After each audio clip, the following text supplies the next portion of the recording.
Speaking of which, they've had two by-elections over there on the weekend in Prahran and Werribee. Now, we don't have the final results because there were so many pre-poll votes, but the good news is that the Liberals have taken a seat from the Greens and Labor has gone from safe to wafer-thin marginal in the other. Prahran was vacated by former Greens Deputy Leader Sam Hibbins in November after he was caught out having an affair with a staffer.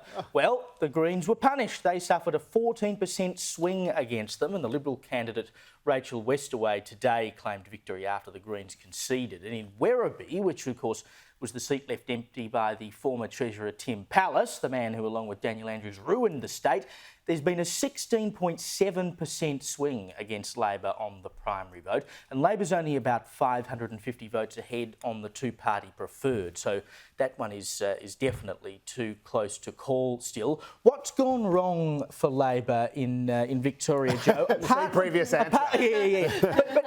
But the difference to me seems to be that Daniel Andrews isn't running the show anymore, and it's Jacinta Allan, and Daniel Andrews at least had control of the party, and even though he ruined the joint, he could continue selling the message he wanted to sell. Jacinta Allan doesn't have control, and since she's taken over, the wheels have fallen off the cart, and now we're starting to see the results. Oh, I'm so glad you asked. So not only did Dan Andrews have control of the party, he got control of the party. Dan Andrews actually reconstituted the Victorian branch of the Australian Labor Party basically in his own image as a vehicle for his own political success. Dan Andrews came to power at the pleasure of the right. The right had the numbers in the branches and the right had the numbers in the caucus. Over the course of Andrews' premiership, all of that changed. Part of it was the cleaning out of the branches after 60 Minutes blew the whistle on the stacking that had gone on. That meant that they all got taken over by the federal executive, which is by a wafer-thin majority run by the left. The second thing, of course, that happened is that Dan Andrews started picking off MPs one by one, offering them little lollies. I'm not sure if it was porn and drugs like they do in the Christian system, but a little favour here, a little post there, a little position, whatever it was, a little favour, and he started picking them off one by one to the point where Dan Andrews had absolute control over the Victorian Labor machine. And of course, we know that whatever you think of his politics, and I've certainly been extremely critical, and what he did during COVID was heinous, but he's incredibly charismatic. He's incredibly good at selling a message, and he has a media machine that is very good at disseminating that message. And he was able to do that. As soon as he exits stage left, and his completely hapless 2IC, who had been grooming, takes over, all of that facade goes away. Suddenly the curtain in front of the Wizard of Oz gets pulled back, and it's just, a little hamster on a treadmill.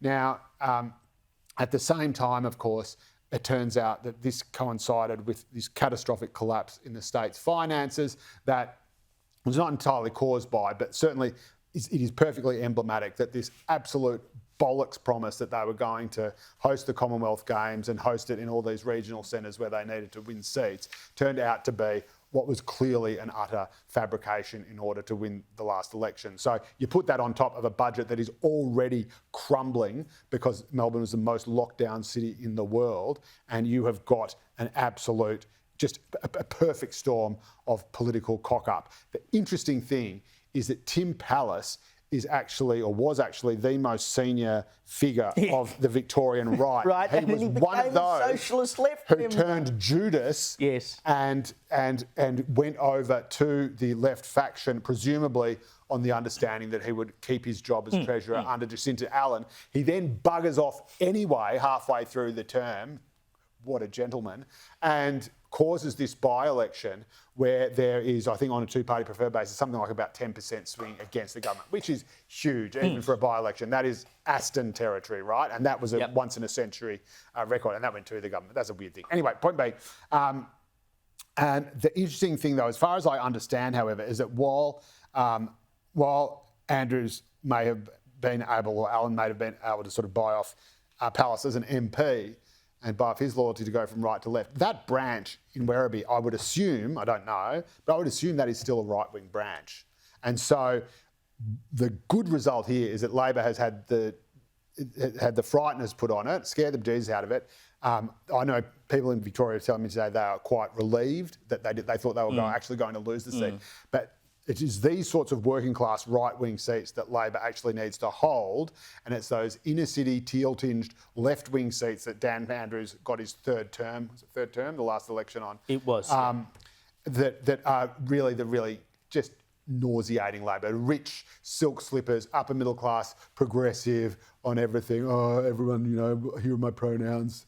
That sort of inner city Labor, leafy inner city Labor, that is the nauseating Labor that has to go, and it's the Werribee, the good people of Werribee who need to restore. And you'd have to think, Kel, now that Peter Dutton and the Federal Libs will be looking at this because Victoria is going to be so important to their federal campaign and going, well, clearly the mood is turning against Labor in Victoria, and a seat like Werribee, which is outer suburban Melbourne, has a large migrant population.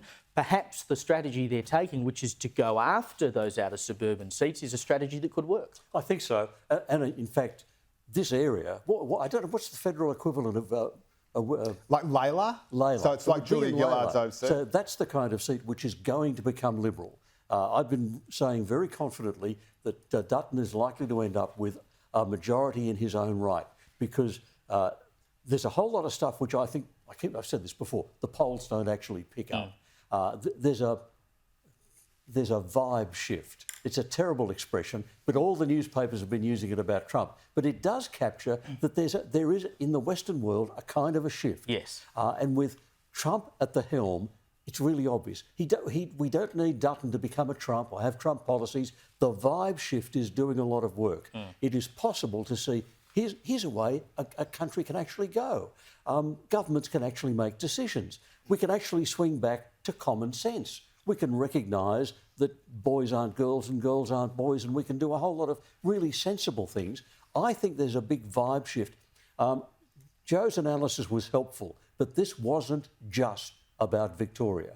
I think the Labor Party is on the nose, and I think the Labor Party is on the nose everywhere, and I think that if the Labor Party federally is not panicking about this, then they need their heads read. Indeed, and good to see the Greens get smacked in Prahran as well. And I want to note, when we're talking about the Greens as well, that in Werribee, the Greens only had 75 more votes than the Victorian Socialists. So they're coming for you, Greens.